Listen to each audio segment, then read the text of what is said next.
এখানকার কুয়া হোক দে খরিজা বলে দিবেন মেজা হত্যা মহাজন আবার উদ্গত হয়। আজকে বাংলাদেশের একজন বড় আলেমকে ফতুয়া দিতে দেখেছি, কথা বলতে দেখেছি।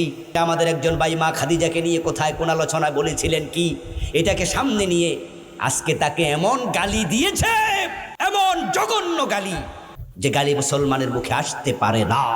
প্রশ্ন হতে পারে, মা খাদিজা তো রোজা ফরজ হওয়ার আগে মরে গেলেন, নামাজ ফরজ হওয়ার আগে ইন্তেকাল করলেন, হজও হলো না। মা খাদিজার বাড়ি কোথায়? মক্কায়। মানুষ হজ করতে কই যায়? মক্কায়। মা খাদিজার কবরটা কোথায়? মক্কার আল্লাহ গোরস্থানে। অথচ তিনি ফরজ হজ পান নাই। উনার ইন্তেকালের 11 বছর পরে হজ ফরজ হয়। কত বছর পরে? 10ম হিজরিতে মারা গেলেন, 10ম সনে মারা গেলেন, তারপরে 3 বছর পর হিজরত, 8ম হিজরিতে আসছে। তো 3 আর 8 কত? 11 বছর পরে হজ ফরজ হয়।